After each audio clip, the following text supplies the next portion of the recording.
Good afternoon, everyone. I am April Joy McKinney, and today we will tackle about the 12 principles of multimedia learning of Richard Meyer. The coherence principle suggests that instructional materials should be designed to minimize unnecessary cognitive load. This means avoiding irrelevant or extraneous information that can distract learners. Presenting information in a clear and concise manner helps learners better comprehend and retain the content. Organizing the material in a logical and structured way enables learners to make connections and integrate new knowledge with existing understanding. Visual aids and highlighting key points further enhance coherence by providing visual cues and directing attention to essential information. So overall, the coherence principle aims to optimize learning by reducing cognitive overload and promoting meaningful comprehension. So, to further explain, let's watch a video. Know that memory retention improves when we use concise narration and graphics, and that memory suffers when we include irrelevant stories, details, graphics, and sounds in e-learning. As a designer, you can use Mayer's coherence principle to help you avoid information that isn't related to the content. It helps you focus on what's really important in a scene, including concise narration, contextual graphics and animation, and appropriate audio. Let's say you have a scene about circles.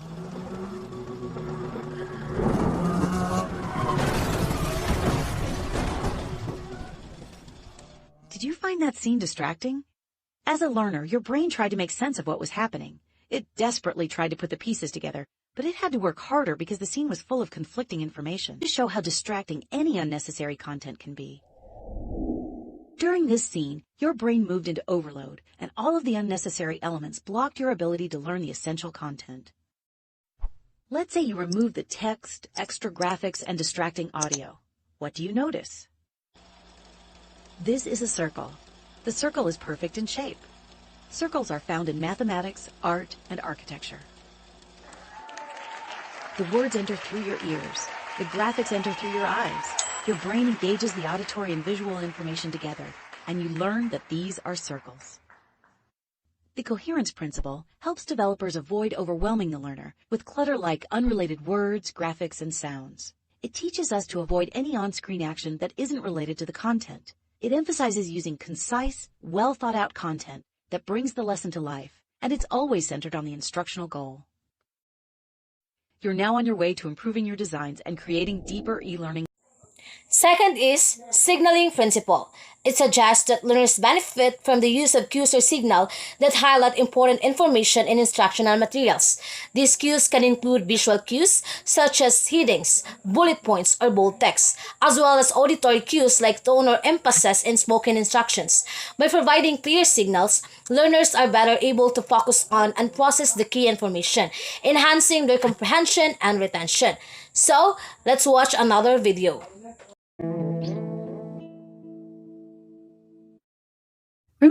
Which recommends using voice and visual cues to help the learner focus, organize, and process the content. You can add signaling elements to your modules both in the narration and in on-screen action. In the narration, try adding introductory sentences and section headings and using indicator words like first, second, and third, along with varying the tone and inflection to draw attention to key words. On-screen, you can use bright, bold text colors and arrows to point to important content. You can also divide content into columns or use other blocking techniques to section text. Flash the focus area with a spotlight, or keep the target area in color while turning the background black and white. Let's return to our night sky and look up to see how it works. Say we wanted to teach a lesson about the Big Dipper. In the narration, we'd add indicator words to group the stars into the handle and the ladle. This organizes the content into smaller chunks and makes it easier to learn. The Big Dipper is made up of 7 bright stars. The 3 stars in the handle are Alkaid, Mizar, and Alioth. The 4 stars that make up the ladle are Duba, Merik, Fad, and Megrez. The brightest star in the Big Dipper is Alioth. On screen, we animate the stars in the handle in blue and the stars in the ladle in yellow. Blue and yellow are strong contrasting colors, which reinforces the grouping from the narration. Finally, we spotlight and circle the brightest star to draw attention to it without covering it up. Let's see how this works together. The Big Dipper is made up of 7 bright stars. The 3 stars in the handle are Alkaid, Mizar, and Alioth.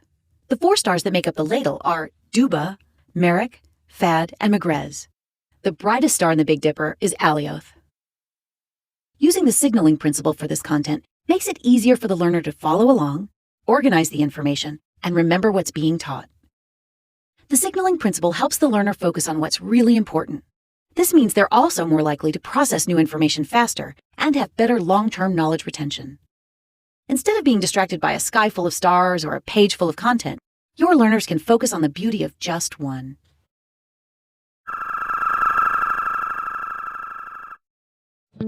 Redundancy principle. It states that instructional materials should avoid presenting the same information in multiple formats simultaneously. When redundant information is presented through both visual and auditory channels simultaneously, it can overload the cognitive resources of learners and hinder their learning. By removing unnecessary redundancy, instructional materials can reduce cognitive load and improve learning outcomes. So to further know about this, let's watch again a video. So far, we've covered the multimedia and the modality principles. If you haven't watched those two videos, I might recommend doing that now. And I bet you're excited to start developing. You're probably planning your next project and thinking how you're going to use great graphics plus awesome narration, as well as some text on screen, and maybe a little more text on this slide just to make sure the learners get the idea. Plus, maybe some extra text because you really don't have anything else to put there. Hold up. You can go too far. And that's better known as the redundancy principle, which teaches us that less really does equal more. Richard Mayer and his colleagues found you can quickly go overboard when using graphics, text, and narration at the same time, which actually hurts learning. This overload of redundant information overwhelms your brain because you're trying to read, see, and listen all at the same time. This competition for attention reduces your brain's ability to process and ultimately remember new information. Let's dial it back a little and see what makes for good e-learning and what goes too far. The redundancy principle teaches us to eliminate redundant information in any format. This includes deleting on-screen text when you have narration that's reading those words. In our animation of the Big Dipper in the night sky, we'd get rid of the on-screen text that says, "The Big Dipper is made up of 7 bright stars," and "The brightest star in the Big Dipper is Alioth," because the narration is already covering this information. We'll leave the names of the stars on screen as a visual trigger because they work with the narration, not against it, which is the modality principle. The redundancy principle doesn't mean you have to eliminate all on-screen text when you add narration. It just means you have to be smart about what you add. Putting an on-screen title on this page, using text to draw attention to the star names, or even adding brightest star along with a gigantic arrow pointing to Alioth doesn't compete for your attention. It actually reinforces what you're learning. Basically, the redundancy principle tells us you should exclude large blocks of text if you're already using graphics or animation and narration. If your topic is highly complicated or technical, or if you have few graphics and animations, then you can consider putting some on-screen text back on the screen. The redundancy principle isn't a black and white rule. It's a subjective interpretation of on-screen action that you'll learn to recognize with time. Just remember that having less on-screen isn't necessarily a bad idea. Knowing what should be on-screen and what should be left off makes for impactful and effective e-learning.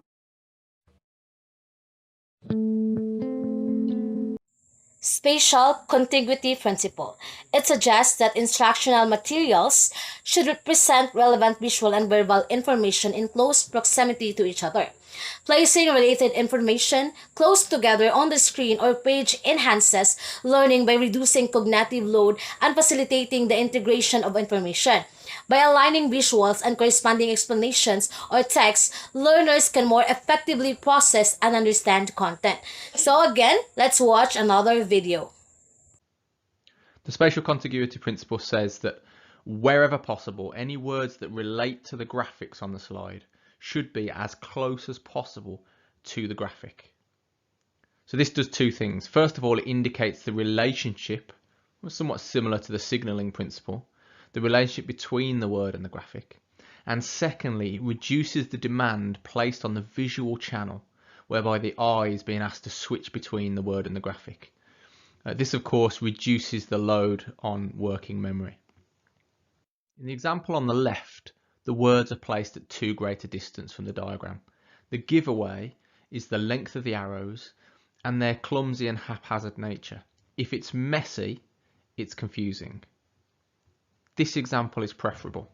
Notice that where possible, I've placed the labels directly on top of the diagram itself. This isn't always possible, so at the very least position the labels as close as possible to the part of the diagram to which it relates, again without making things too messy. In summary, the spatial contiguity principle means, wherever possible, where you have text and graphics that relate to one another, ensure that these are adjacent to one another in the space on your slides. Temporal contiguity principle. It states that instructional materials should present relevant visual and verbal information simultaneously rather than sequentially. Simultaneous presentation of related information improves learning by reducing cognitive load and facilitating the integration of information. By aligning visuals and corresponding explanations or narration in real life, learners can more effectively process and comprehend the content. So, let's watch another video. Temporal contiguity principle. Present corresponding words and pictures at the same time. So this is closely linked with the spatial contiguity principle. And this principle states that the narration, the spoken presentation or the audio should happen at the same time as the related graphic or graphics appear on screen. The use of hide and reveal techniques, or in PowerPoint, fade and appear animations, can really help with this. So you can speak about different sections of a slide and reveal them piece at a time. Try and avoid, however, making those animations too elaborate, as you'll be at risk of violating the coherence principle. In this example, the diagram on the slide on the left consists of several elements, and their relationship is shown by use of arrows, boxes, and graphics. Now, all of these elements are relevant as per the coherence principle, but there's a lot to take in here. So, rather than placing all of this information on the screen and then attempting to explain it, why not initially hide most of it and reveal each section as you describe it? On the right is a speeded up version of how this might work. Give yourself time to explain, and your students time to process each element in its disintegrated state before asking them to make sense of the diagram as a whole. If you do this well, then the next time you come to the same diagram, you can use it in its entirety without fear of cognitive overload. In summary, when presenting, ensure that your narration matches what's on screen. And if the slide is complex, think about revealing only a part of it at a time, narrating each segment as you go. Segmenting principle. It suggests that complex information or tasks should be divided into smaller, manageable segments or chunks. Breaking down content into smaller parts allow learners to process and understand the material more effectively. By presenting information in a segmented manner, learners can focus their attention on one concept at a time, leading to improved comprehension and retention. So to better understand, let's watch a video. This is the segmenting principle. Present learning in user-paced segments, not as a continuous unit. Multimedia learning should be presented to learners in a medium or on a platform whereby they can take control of the pace of their progress. So rather than having one extended video to watch, a video can be split into segments, perhaps with tasks interspersed, and only when the student feels ready to move on will they do so.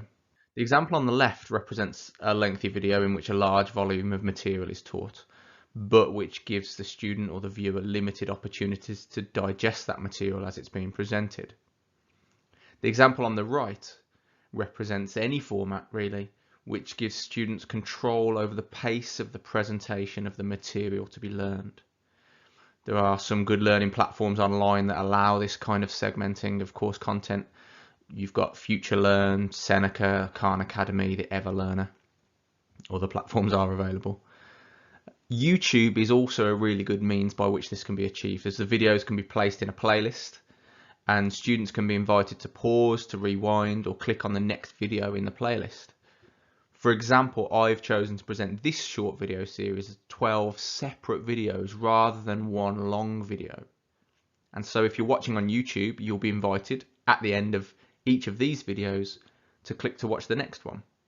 So in summary, the segmenting principle states that learning should be presented in user-paced segments and not as a continuous unit.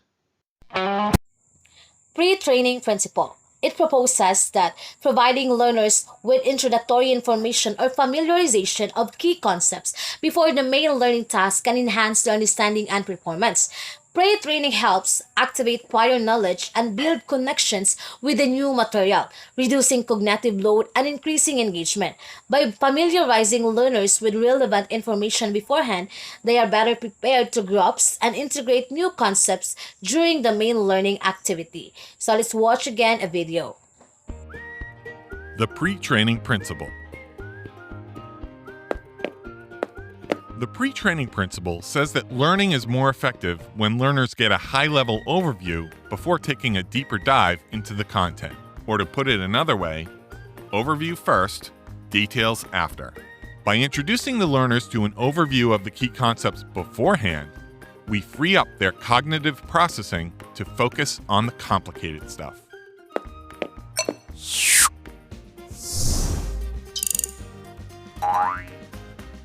Take a look at this illustration of an internal combustion engine. Let's say we were explaining how engines work. It's probably a good idea to start by showing the learners the names and locations of the major components. Now that we've given the learners a little pre-training on the major components, let's take it a step further and let them click on each component to find out what it is and what it does. After the learner has a chance to explore the components, they'll be more ready to put all the pieces together. Modality principle. It suggests that presenting information through both visual and auditory channels is more effective than using just one modality. Combining relevant visuals with spoken or written explanations enhances learning by engaging multiple sensory channels and reducing cognitive load. By leveraging both visuals and auditory modalities, learners can process and retain information more efficiently. So again, let's watch a video. True when the content is fast-paced and learners aren't given any control over the pacing. Basically, by delivering the verbal information by an actual voice rather than by on-screen text, we're freeing up our learners' brains to concentrate on the visual information while listening to the accompanying voiceover. To put it another way, listening beats reading.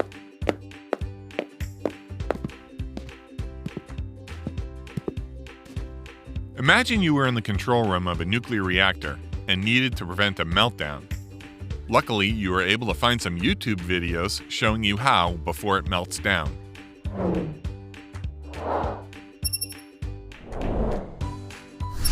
In this first video, they just use on-screen text to deliver the instructions, and it makes it really hard to follow along. Let's check it out.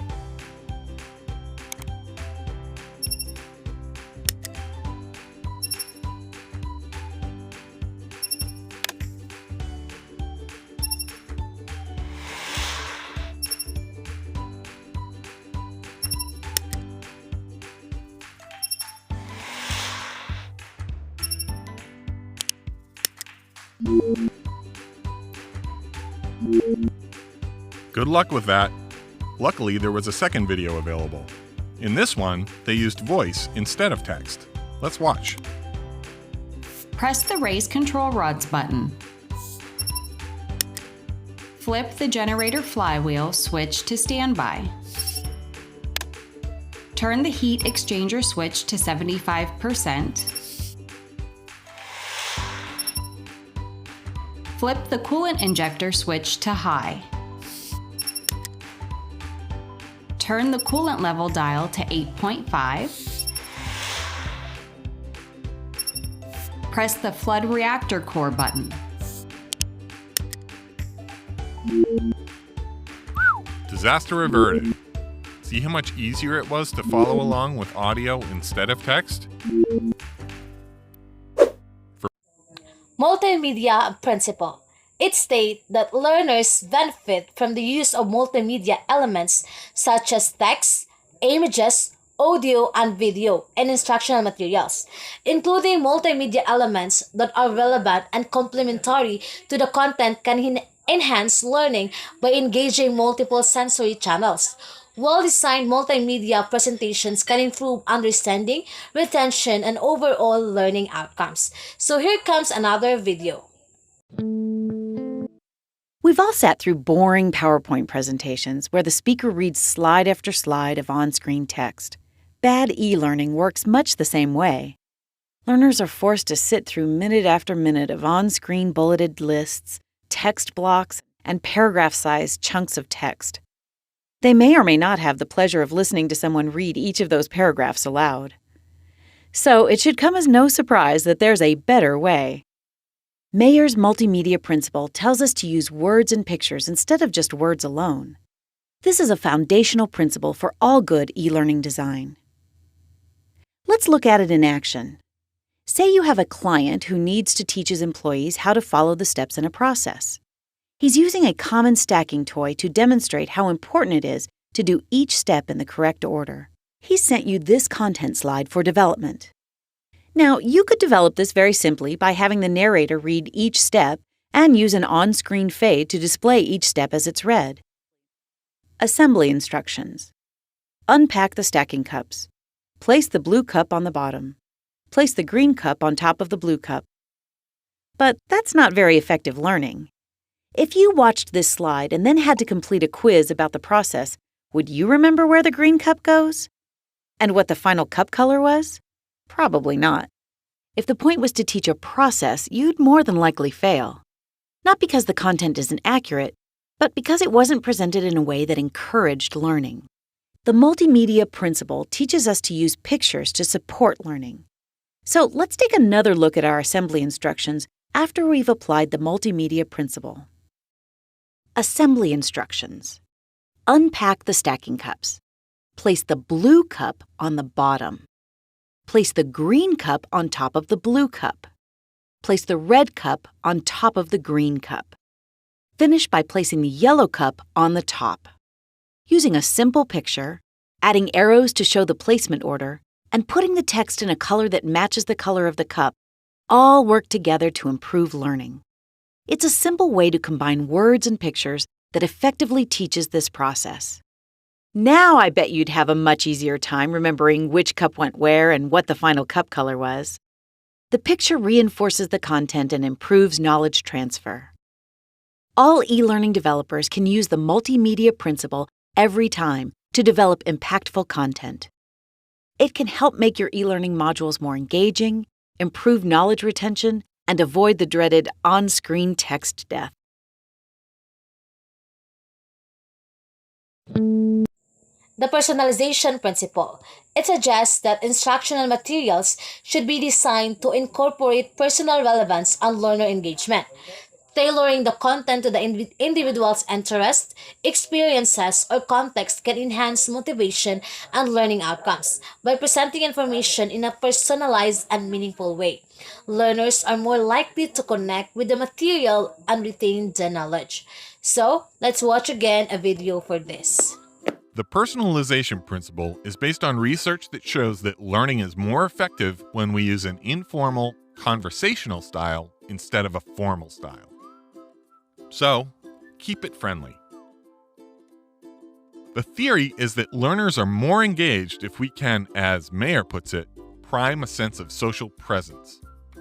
Basically, if the content seems like it's being delivered conversationally, learners are apt to pay more attention.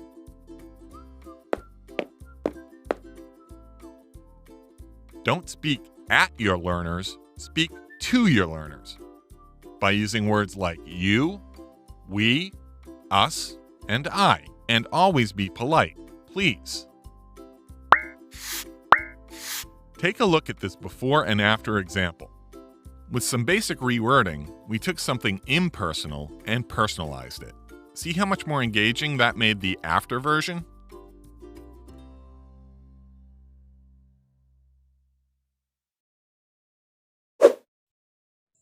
Boy's principle. The Boy's principle emphasizes the use of conversational, friendly, and human-like tone in instructional materials. Utilizing a warm and engaging voice in audio or written content can enhance learner interest and attention.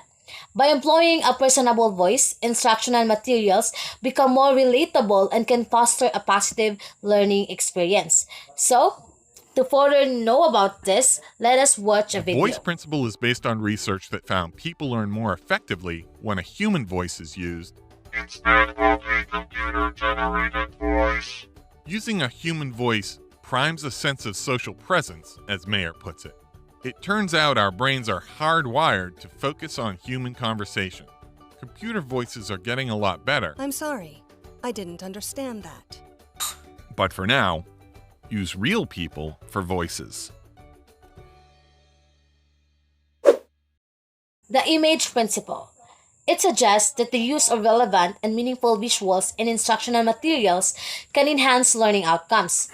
Incorporating well-designed images, diagrams, or illustrations can aid in explaining complex concepts, improving understanding and retention. Visuals can serve as powerful aids in conveying information, promoting engagement, and facilitating the learning process. So let's watch again a The image video. principle states, your image does not need to be on screen. Now this might come as a pleasing realization to some of you who've been making videos with your lovely face in the corner, like the ones that you see shared from Microsoft Teams or on Loom, for example.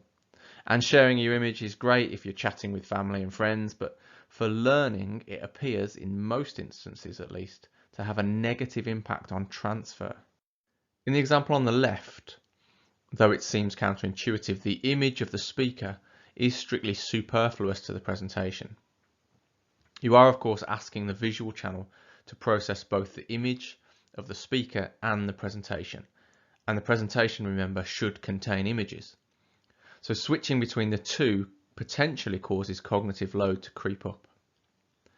This negative impact is most pronounced when the image that's included suffers what is called low embodiment, where the usual human cues that come from observing the speaker's body are not available. This can be caused either by cropping the majority of the speaker's body out of shot, as is common practice, or by having a clunky, non-human-like on-screen character supposedly narrating. Both of these are counterproductive for learning. On the right, however, is a slide from this presentation without my face on it. It's better to have no image on screen than one that will distract or increase cognitive load. And of course, it means you can record your teaching materials in your pajamas. So, in summary, unless you're able to use your body as a cognitive aid through pointing to your slides and thereby guiding the learner's attention, your image does not need to be on screen. So now, let us learn the 10 e-learning platforms you can use for online courses. Udemy is an online learning platform that offers a wide range of courses on various topics, including technology, business, arts, and personal development. It provides learners with access to a vast library of video-based courses taught by expert instructors from around the world. Users can enroll in courses, learn at their own pace, and acquire new skills and knowledge to advance their personal or professional goals. Hi everyone, it's Yanis here, and in this video we will explore what is Udemy. Learning is an important component of our life, and if you want to take a complete online course on almost any topic, then Udemy is the way to go. If this is your first time on this channel, then make sure you subscribe and hit the bell icon to get updates on my latest videos about time management and productivity. Udemy is a massive platform that is providing online courses that are aimed at professional adults and students. People often think that they can find all the information for free online, but that is often a costly mistake. While it's true that all the information is available, it's not organized in a way that will enable you to consume it effectively. So we have a choice to spend a week or even more to put things together and waste a lot of time, or simply purchase a complete online course. Most of the courses on Udemy platform cost around $20, and for many people, time should be more valuable than $20. There are over 130,000 online courses available, and the number is growing every single day, with more courses being added. As you can imagine, there are online courses about almost every single topic that you can imagine, from video editing to machine learning, running Facebook ad campaigns, etc. I have been using the platform for years now and taken online courses on different topics while saving myself a lot of time.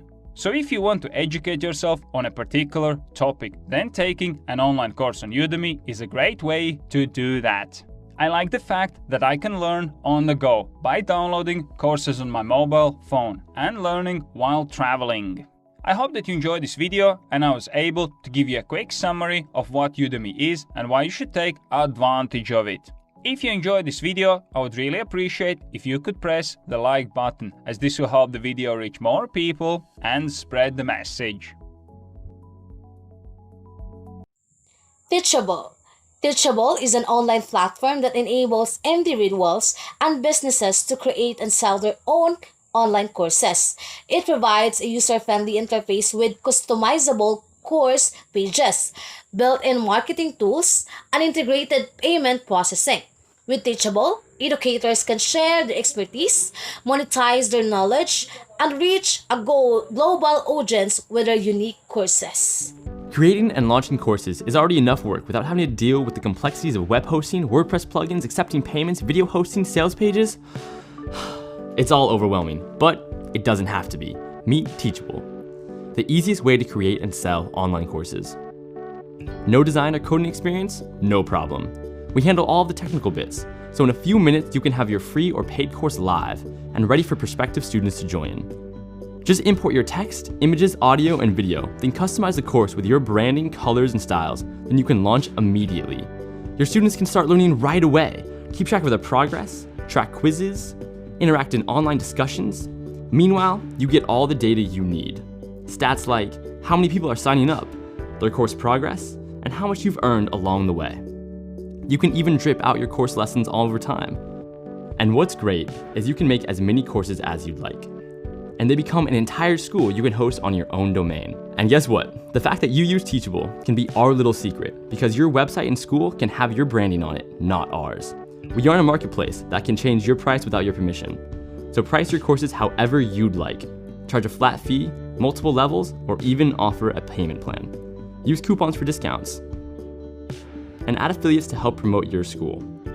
When you update your courses, you can easily email your existing students and let them know too. Teachable also integrates with external email service providers and analytics platforms, so you can make it part of your entire customer experience. Need help? Here's some of our support team. Too bad Teachable is so easy to use, you probably won't need them. Sorry guys. Our teachers have earned over $10 million on Teachable, with courses on watercolor painting, jazz guitar, building iPhone apps, martial arts, and more. What will you teach? Wiz IQ. It is a virtual classroom and learning management system that offers a comprehensive set of tools for online teaching and learning. It provides educators with features such as live online classes, interactive whiteboards, multimedia support, and assessment capabilities. With Wiz IQ, educators can create environments, deliver real-time instruction, and effectively engage with students remotely. Do you want to learn without the hassle of travel and high cost? Now you can. Enroll in online courses on wiziq.com. Before WizIQ, learners were either restricted to their neighborhood teachers or spent a lot of time and money traveling. WizIQ changes all this. WizIQ provides you with a wide selection of courses created by experienced teachers. You avoid the hassle of traffic, rising fuel costs, and erratic schedules while still learning from the best teachers. What is WizIQ? WizIQ is one of the fastest growing global communities where millions of learners connect with educators from around the world. Learners like Muhammad, for instance. Muhammad lives in strife-torn Syria. He dreams of a life in the U.S. as a doctor. However, he is hampered by his poor English. His dreams look distant. And then he found WizIQ. He enrolled in an English course from Cynthia and saw immediate improvement. He is now confident enough to prepare for an advanced test like USMLE, again on WizIQ, no matter what you want to learn.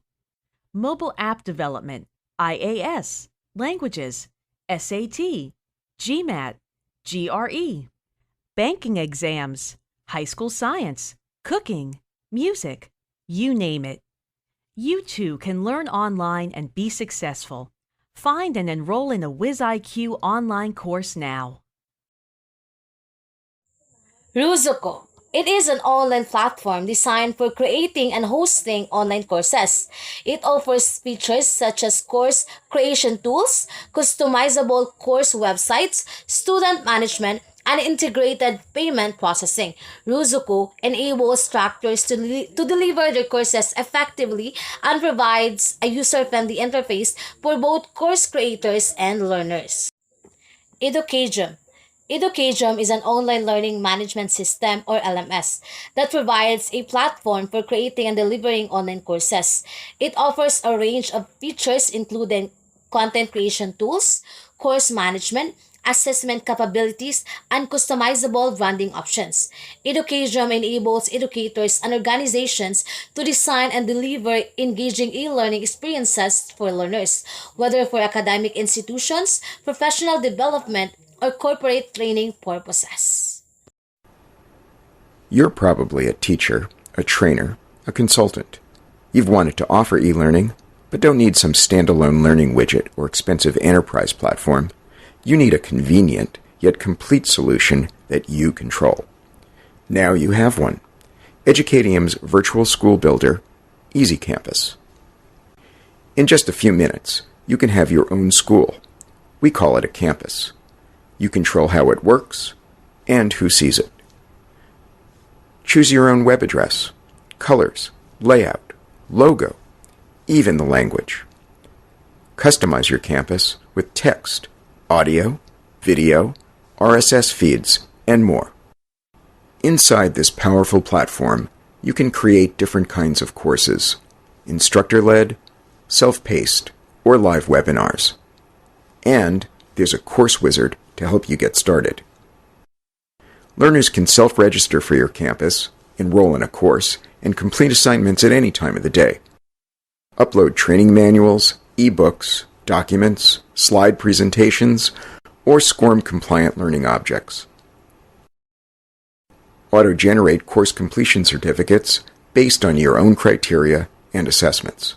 You can create powerful course activities quickly and easily. Build tests, surveys, polls, wikis, and discussion forums. Choose from a list. Fill in the fields, add it to the course, and you're done. Let learners share messages, blog posts, and photos. You can even incorporate your own social networking tools. Want to make an immediate impact with your learners through a live discussion? Then use a webinar with Easy Campus Collaboration. You can even record a lecture and make it available for later use within a course. So sign up for a free 30-day trial at educadium.com. Get started building your own school today and teach the world something new.